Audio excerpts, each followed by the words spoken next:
Greetings, ladies and gentlemen, I'm the Investigamer, and welcome to another Investigamer vlog.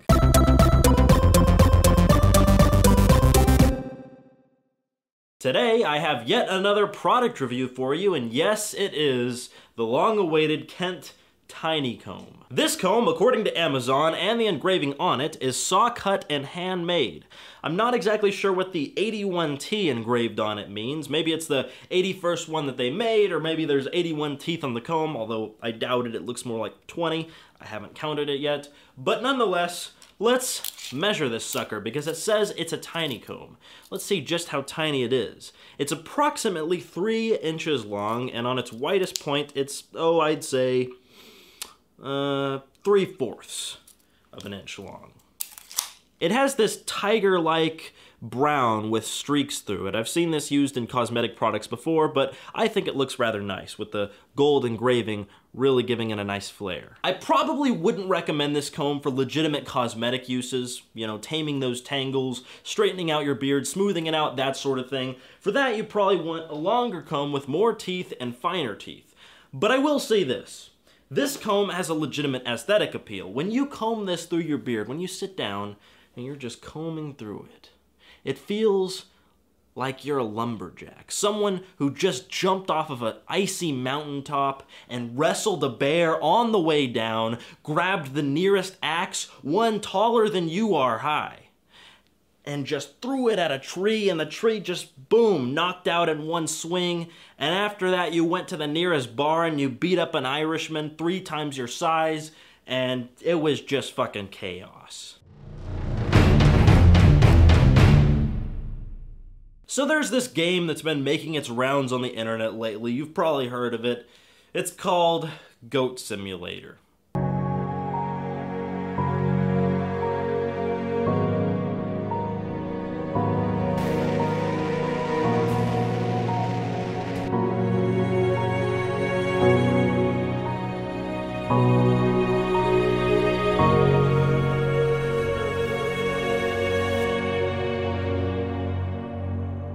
There really is no end to these simulator games, is there? I mean, I know this game is a joke, but aren't most simulator games coming out at this point just parody of the simulator genre as a whole?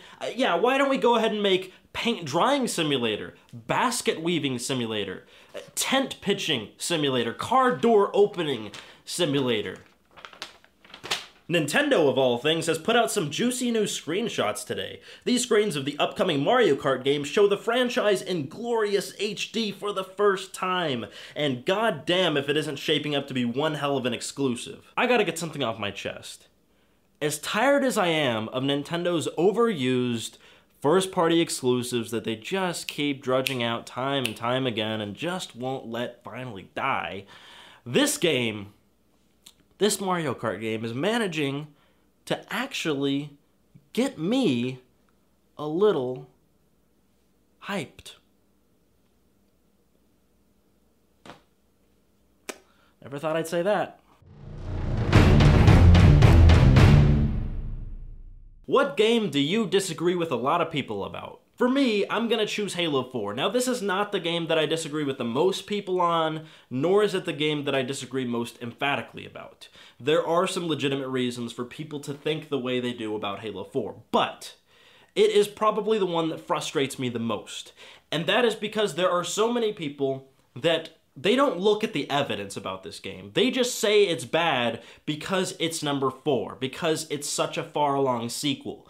And when you look at games that are this far along, usually they are not this good. By the 4th game, they start sucking dick, because it's hard not to start sucking dick after you do things for a long time. But Halo 4 is so good, and I think people overlook how good it is. I think people like to just pretend it's this horrible game, when in reality there's only a few problems. And for a new developer, totally new developer, to pick up this massive game that everyone loves and get so few things wrong, I mean so few things wrong, that is a mystery that they could get so close to the original vision. And don't get me wrong, there are things I don't like about it, but it does not deserve nearly as much hate as it gets. Not even close. It's just ridiculous how people get so passionate about not liking this game. And I'm just sitting here like, whoa, guys. Why? Why? How could you not like at least the campaign? The campaign was beautiful. This is a segment of the story that we've been wanting to explore for ages. We wanted to explore Cortana's rampancy for, like, since the trailer for Halo 3, we've wanted this shit. And it never came. We've wanted to see Forerunners for, like, ever. We've wanted to fly Pelicans forever. And we finally get this shit delivered on our doorstep. And there's this huge segment of people that want to talk like, oh, Halo's dead. The 5th one is going to be a disaster. This game was a disaster. No, it wasn't a disaster. It wasn't perfect, but it was good. It was good. And with that said, I've got to go. I'm hungry. Dinner time, you know. Gotta eat. Man's gotta eat. Man's gotta eat. I'll see you later. Never trust the crowd, only the investigation. Feel free to like my Facebook page for behind-the-scenes material, and follow me on Twitter for general channel updates.